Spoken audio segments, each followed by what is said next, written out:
యాక్చువల్‌గా ఇప్పుడు నేను ఇక్కడికి వచ్చిన కారణం ఏంటంటే, ఈరోజు మార్నింగ్ నాకు ఎవరో ఫోన్ చేశారండి. ఫోన్ చేసి "టీవీ చూడు బాబాయ్ అర్జెంట్‌గా" అన్నారు. చూస్తే కల్పన గారి భర్త ప్రసాద్, కల్పన గారు హాస్పిటల్‌లో ఉన్నారు. నిద్ర మాత్రలు మింగి అని న్యూస్ వచ్చింది. ఆ న్యూస్ ఆర్టీవీ వాళ్ళు వేస్తున్నారు సార్ ఇది ఫోటో. నా ఫోటో వేస్తారు ఎందుకో అర్థం కాదు. యాక్చువల్‌గా మై బ్యాడ్ లక్ ఏంటంటే ఆయన పేరు కూడా ప్రసాద్. అవును, ఆయన పేరు ప్రసాద్, హస్బెండ్ పేరు Prasad. At the same time మీరు ఆమె చాలా క్లోజ్గా ఉన్న ఫోటో ఒకటి. యాక్చువల్గా ఇది ఏంటంటే సార్, నేను ఆమె ఫస్ట్ టైం నేను ఆమెని ఎఫ్ఎన్సిసిలో చూశాను. కృష్ణ గారి ఇది చేశాను. కృష్ణ గారికి బర్త్డే సెలబ్రేషన్స్ కేఎస్ రామారావు గారు చేశారు.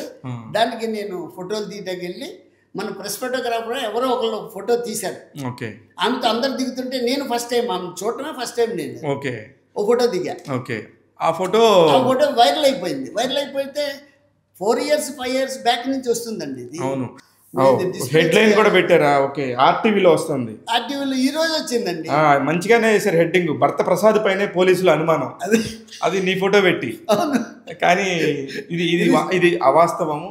ఈయన చాలా వెళ్ళను, కాకపోతే మాకు తెలియకుండా ఏమన్నా చేసాడేమో మాకు తెలియదు, కానీ అలా సరదాగా అంటున్నాం. కానీ అసలు ఒరిజినల్గా ఆమె భర్త ప్రసాద్ గారు ఈయన.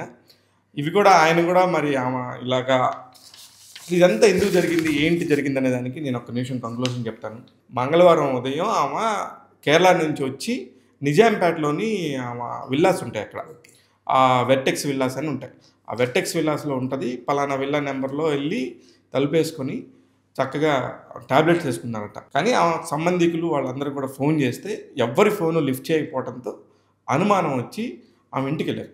ఆమె ఇంటికి వెళ్తే కూడా ఎవరు తలుపు తీయట్లేదు. వాళ్ళందరూ వచ్చి పోలీసులు వచ్చి తలుపులు దర్వాజాలు బద్దలు కొడితే ఆమె ఇంట్లో పడుకుని నిద్రపోతున్నట్టుగా ఉంటే చూస్తే అపస్మారక స్థితిలో ఉంది.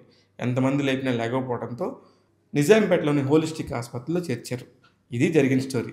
ఇవన్నీ జరగటంతో ఇంకా అక్కడ ఆమెకు సంబంధించిన పేరు వేయాలి కాబట్టి ఖచ్చితంగా అందుబాటులో ఉన్న ఫోటో మీ ఇద్దరిని పక్క పక్కన వైఫ్ అండ్ హస్బెండ్ లాగా ఉన్నారని చెప్పి ఒకళ్ళు వేసి ఉంటారు తప్ప వాళ్ళకు కూడా తెలిస్తే వేయరు.